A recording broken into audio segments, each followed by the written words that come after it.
Welcome to Narcissist Apocalypse, everyone. I am Brandon Chadwick, and today we'll be doing a debrief for Plum's story. We will be doing key takeaways and the things that we want for her the most going forward. But before we get to all of that, for those of you who have not listened to Plum's story yet, here is a brief summary of Plum's story. So Plum grew up as an only child in an immigrant family with generational trauma going on. Her parents separated when she was 3, leaving her primarily in the care of her mother. And things inside this house were very unpredictable. She was expected to understand boundaries that had never been explained to her. She could never meet her mother's expectations, and she was often criticized as well. And as Plum grew older, a school became one of the few places where expectations were clear, and she became an excellent student. And one way that Plum did get attention growing up was when she was sick, and her mother appeared to receive sympathy and attention from telling other people about the hardships she endured taking care of Plum. And once Plum became healthier and more independent, her mother's behavior became really controlling. And then her story will move into a romantic relationship when she gets older. She gets into a relationship with an abuser. And while living overseas at the age of 40, Plum met the man who would become her husband.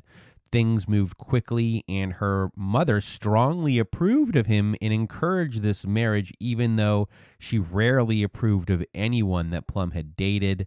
And that endorsement of this person helped Plum move past her gut feelings. And this couple here, Plum and her new husband, got married very quickly, approximately 6 months after meeting. And once they got married, her husband's behavior changed immediately after the wedding. He used silent treatments, gaslighting, sexual coercion, accusations, financial control, and just constant conflict to control this relationship. His behavior eventually becomes very physically violent as well. And during the pandemic, Plum did read about coercive control and recognized that her husband's behavior was being done on purpose. And she began seeing all of these separate incidences as just a larger pattern. And that realization helped her create a safety plan with a therapist and end the marriage. And then Plum saw all these patterns in her relationship with her mother as well. And Plum ultimately ended contact with her mother and has been on a healing journey ever since. So that is the summary of Plum's story. And now we are going to get into the key takeaways. So key takeaway number 1 is unpredictable rules for a child equals moving goalposts. So children depend on adults to explain what is expected of them. Clear expectations allow a child to understand what they can do, where they can go, how they can correct a mistake. Plum often learned that a rule existed only after she had already broken it. So let's say Plum had to get ready for school on time. She was trying to do her best. She would place her belongings near the door of the house. But guess what? Her mother considered that messy. So all of a sudden, Plum is not on time for school. Plum is trying to do something. She's trying to solve this problem, which is to get to school on time. But then the expectation was competing with another expectation. So Plum was required to be on time, but she was also restricted from using the methods that she needed to accomplish being on time. So this is creating a double bind here. So with her mom here, if she was late, something was wrong. If she prepared in a way that her mother disliked, she was also wrong. So this target here is moving depending on what Plum did, because Plum's mother would always find a reason to become angry. So these unpredictable rules are then creating these other unpredictable rules, and she can't win. It's kind of these moving goalposts that are going on for this child.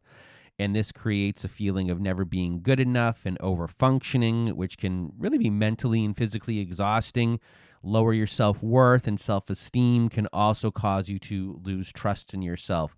And this is what was going on for Plum when she was younger. She wasn't given the rules. So when she accomplished something or wanted to accomplish something, she did something wrong again because she didn't know what these rules were. And it didn't matter what was going to happen here. These rules were always going to change. So this was a constant moving goalpost for a young child in this household. And the next thing on our list is the victim identity and cognitive dissonance.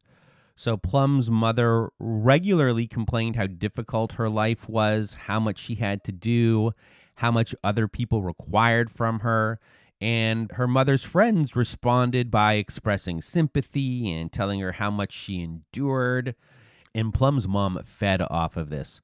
Plum's illnesses also contributed to this victim identity. Her mother could tell friends about her sick daughter and receive compassion for everything she was experiencing.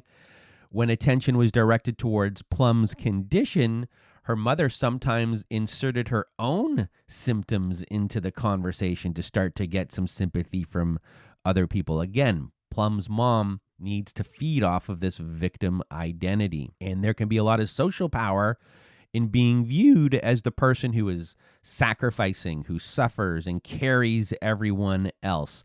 And that identity makes them, this person, Plum's mom, the center of attention. And I mentioned cognitive dissonance at the beginning. So this is confusing for Plum because Plum was given this message that her mother's life was difficult because of everything she had to do for Plum. And besides the sickness that was going on early on before that started to occur, Plum had been taking care of many of her own needs since childhood. And that contradiction can really make it difficult for a child to name what is actually happening. They don't have a vocabulary for this stuff yet. And everyone else is seeing this really hardworking parent who is sacrificing for their family, or so they say. But Plum here and a child knows that their experience inside the house is completely different.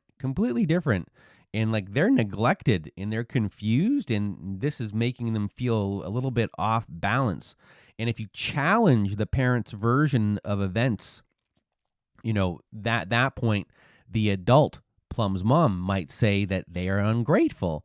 And the parent has already established themselves as a person who suffers because of everyone else. So it's hard to break free from that conundrum because you can be smeared to others as being ungrateful. And whose story are the adults going to believe? Most likely the adult who is the forever victim. In fact, it would just really feed more into their story if a child actually push back, because then you're ungrateful. Now there's another issue that this victim player is dealing with. I have to deal with this, ungrateful child. It kind of just feeds into each other. So you're kind of damned if you do, damned if you don't, which makes it very confusing for a child of, what is actually going on. It's very confusing to see who your parent is, who they aren't, and trying to make sense of all that. But in this story, Plum's mom needed to be the victim at all times. And when she started to get sick, it really started to come out and show in an even bigger way, how she used it to be the center of attention. And the next key takeaway on our list is parental approval, or someone else vouching for a person, can override your gut feelings. So Plum noticed warning signs from the beginning of her relationship, her romantic relationship. So her future husband spoke about being accused of physical abuse by his former wife during their first date with each other. The abuser here becomes offended when Plum maintains an early boundary. And then after an early fight, Plum asked him to leave, and she instructed her building staff not to allow him back inside. And during that separation, she noticed that she was relieved. And something inside Plum felt safer when he was gone. But after they did reconcile, Plum's mother met him, and she strongly approved of the relationship. And Plum's mother had rarely approved of anyone she had dated, so receiving that approval was huge. And this applies beyond parents, friends, relatives, co-workers, community members, religious leaders.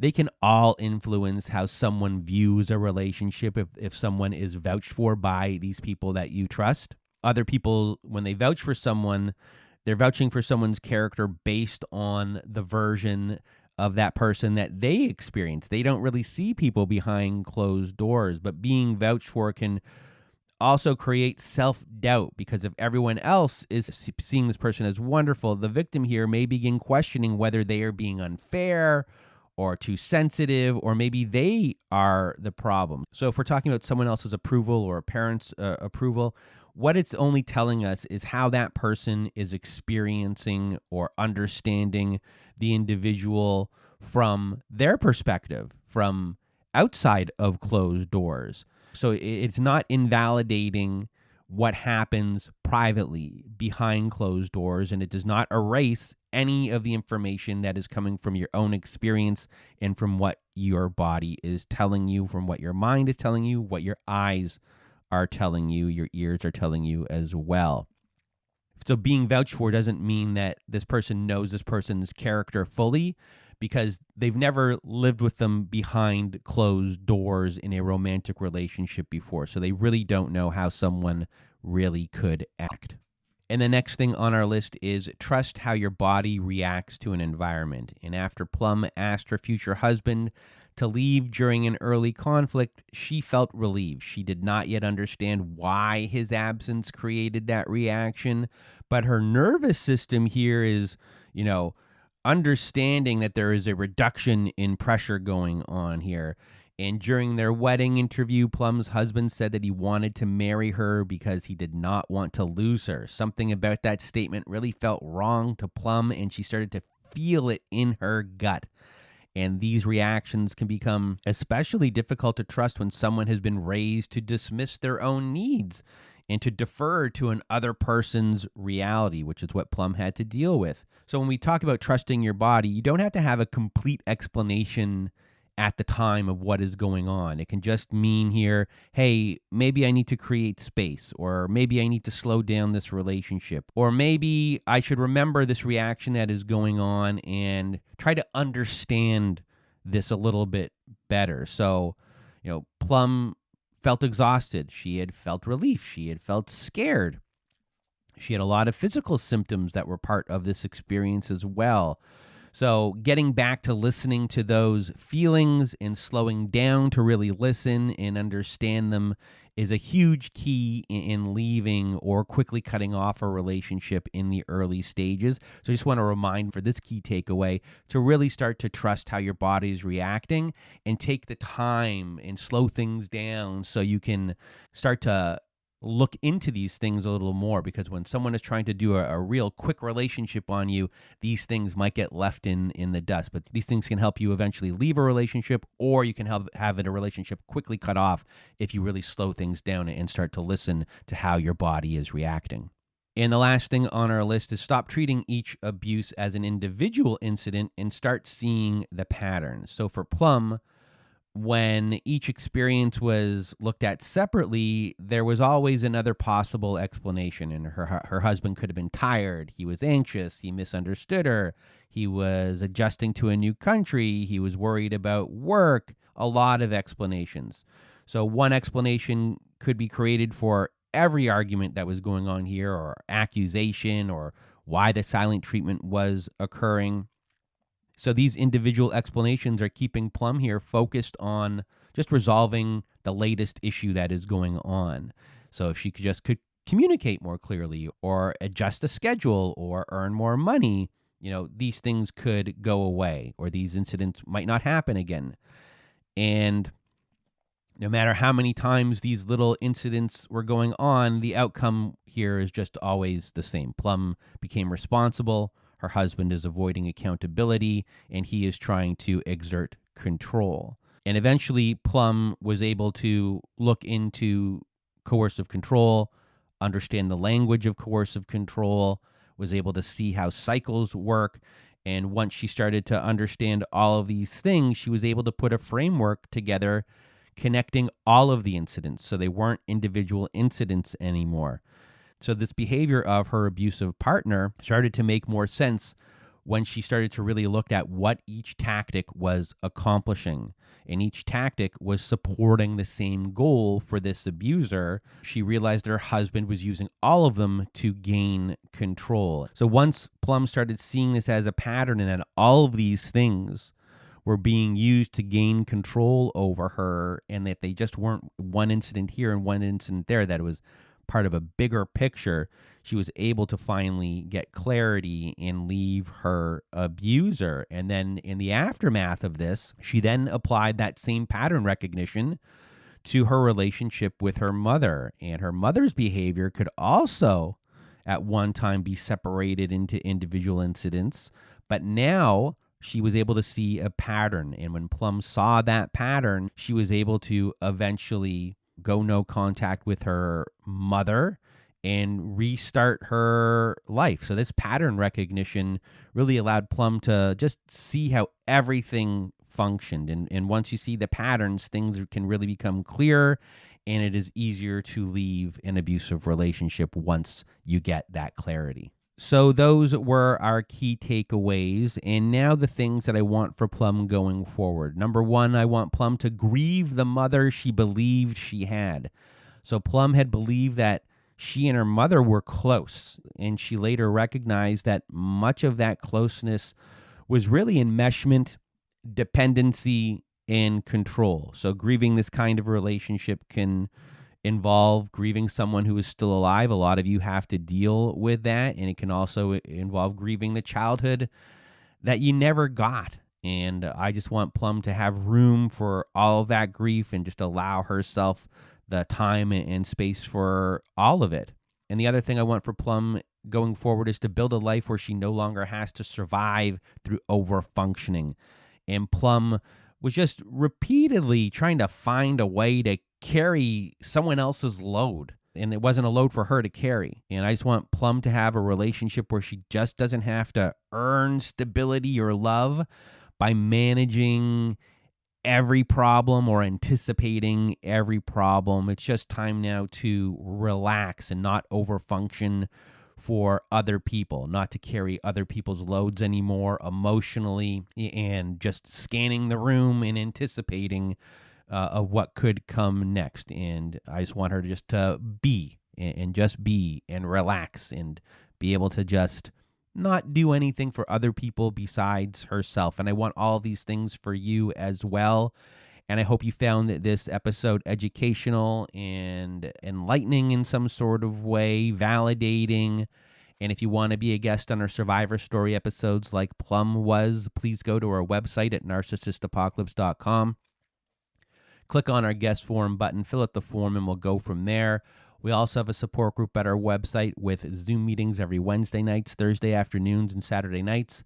And we have a newsletter at our website where you get a free companion workbook for every new Survivor Story that comes out, all at narcissistapocalypse.com.